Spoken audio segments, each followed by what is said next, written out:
Hello guys, welcome back to the channel, welcome back to the garage. So it's been a couple days since we were working on a race truck. Well, since I brought you guys along working on a race truck, we have been getting some things done behind the scenes.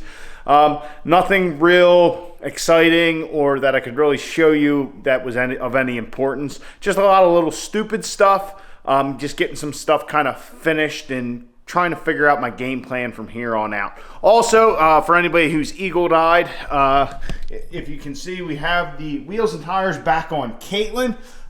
So like I told you guys at the end of a previous video, we do have an order placed for a new truck. I'm very specific. When I'm getting a truck or something, I want exactly what I want. So a factory order is necessary.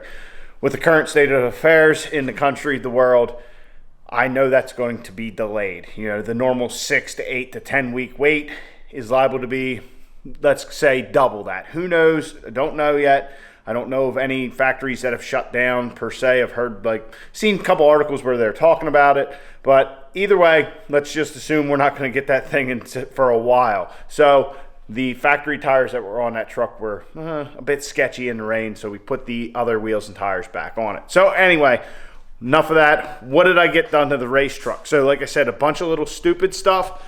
And when I say stupid little stuff, that's what it is. So I cleaned up this area right here. It may not look like it. I actually rerouted some of our fuel lines and all that. Try and tidy things up, keep it away from the steering shaft and all that. Make sure stuff's not rubbing and just get everything kind of situated there. I also moved our power steering reservoir up here next to our breather. Because it had sat on those bars that we had cut out for our front clip. So had to relocate that. Pretty easy, just put it up here. And then we got to route some hoses and stuff like that. But just kind of clean this stuff up, made it a little more presentable. Still kind of looks like a rat's nest, but it is what it is. There's just a lot going on down there. But anyway, I think everybody's eyes will be kind of fixated up in this region when they see the engine. So talking about the fuel lines and all that, why was I rerouting that stuff? Well, that's because we got a new fuel cell, and we'll talk about that here in a second. So we got a 3-gallon fuel cell. This came from Summit Racing. This is actually a Rhodes race cars fuel cell. So we decided to go to a 3-gallon. We had a 15 in the truck when I was still kind of driving it on the street here and there. But we don't need that much fuel capacity. More fuel is more weight. 3 gallons should be more than enough to make a pass, come back. We gotta let the truck sit anyway, top it off and go. So this has two 8 AN feeds and an 8 AN return, and then it has a built-in rollover valve. So we don't have to add one of those, which is nice. All that basically is a check ball. In case something were to happen, truck flips over, the fuel tank's not draining out the vent. So nice little setup. It's got this nice little cap, if I can get it open.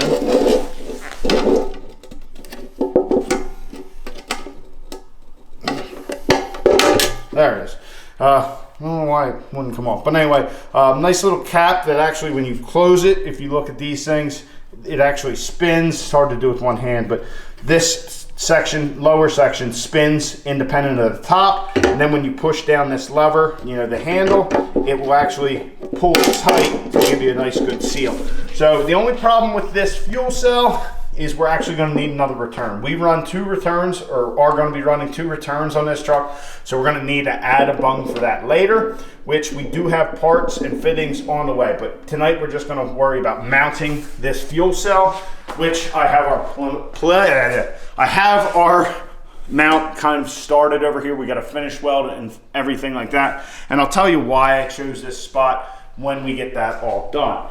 Now on to this. This is our new radiator for the truck. This is an aluminum radiator. It's 27 by 18, I think.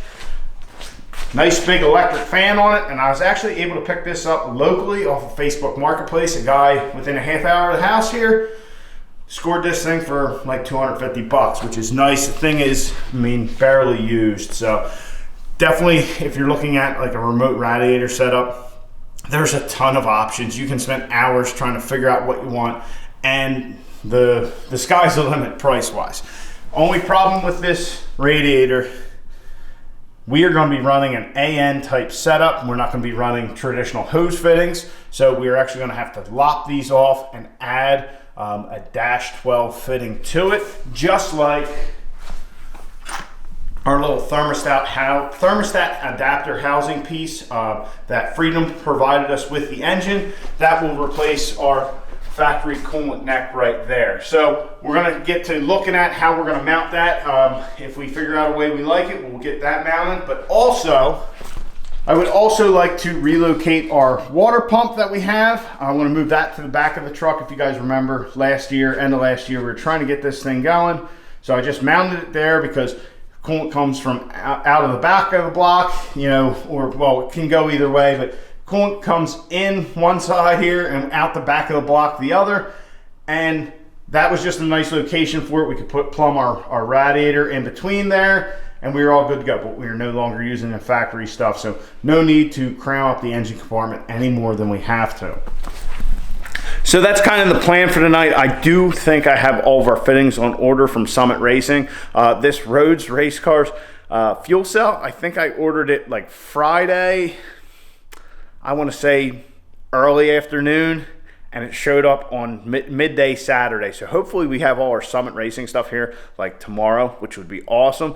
But those guys, you order something, and if it says it ships today, it usually ships today. Now, we're living in a little bit different world than typical, so it might take a couple more days, which just we all have to think about in these times. So anyway, guys, let's get to getting all this stuff mounted and just kind of plumbing the race truck back up.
So, removable bedsides for the win. So I removed the bedside to, access our fuel cell, where we were mounting it and all that, get everything welded in. And then I got looking, I'm like, well, we have two bed mounts on either side that we don't need. So I went ahead and chopped them out and got them out of the way, which they're actually a little bit more substantial than I would have guessed. I definitely wasn't expecting to pick them up and them kind of weigh that much. So they're off, everything's smoothed out. Also got our transmission cooler in. I had to notch it here for this. It was originally notched for part of the leaf spring setup, but notched it here. I did have to kind of force it. I had to start the bottom bolts first and then force it up. So I don't know if over the course of doing the 4-link, if I kind of crushed the bracket a little bit going up and down with the frame. But anyway, was able to muscle it around and get everything kind of racked back how it should be and get our transmission cooler mounted. So on our fuel cell, the main point of what we were doing, I pulled the bedside off, welded everything up, we got it mounted, and it's looking good. So our returns will come, up and over with 180-degree fittings like this, up over this bar. I plan on putting our bung in here if it'll fit. And then we have our vent here, which we'd get like a little filter for. And then here is our feeds down here, which we have plenty of room to get in there and, attach them, wrench on them, and all that. So, and our cap, like I said, nice and easy, works good. So the reason I chose this spot, well, let me throw the bedside on and then I can show you.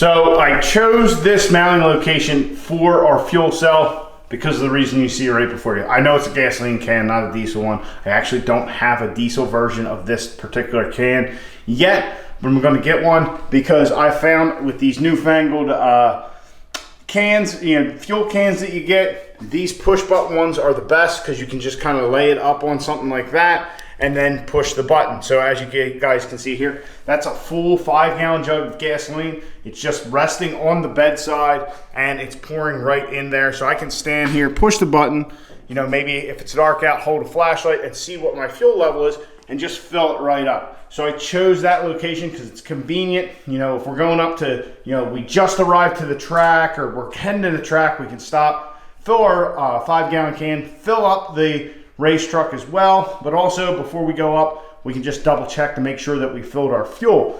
I had also considered mounting it in here in the engine compartment because just shorter runs for our lines, the feed will just have to come down to the pump and then over the air dog, and our returns would just have to come up and over. The only problem with that is, if you guys remember last year at UCC, the guys from Dirty Hooker Diesel had a little bit of an incident on the dyno.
So with that being said, you know what? It's worth having, a little bit more, cluster in here. If something bad like that were to ever happen, hopefully it doesn't, but at least then we don't have an additional 3 gallons of fuel to feed that fire. We can have that back there, give more time to get out of the truck, more time to try and get it out, all that. So that is one reason I didn't put it underneath the cow.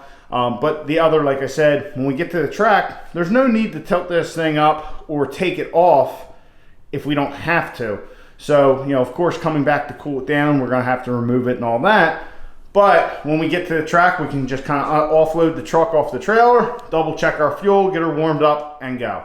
So that's why I chose that location right there. So now we will get to looking at our radiator, see if we can get that where we want to put that in here. I'll throw that other bedside on and figure out exactly what we want to do. Also, we have to remove our water pump from the front of the truck.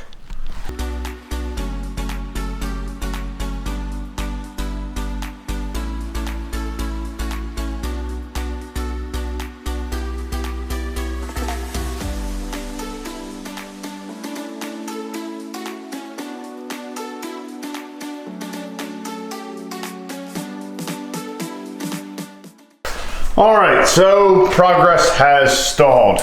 So I got the bedsides back on, got our water pump out from underneath the cow and got that back in because obviously folded up in front of the garage door would not be good. But anyhow, pretty much what I've planned on, I was originally thinking put the radiator across the back here, just kind of like it would be in the front, but in the rear of the cab.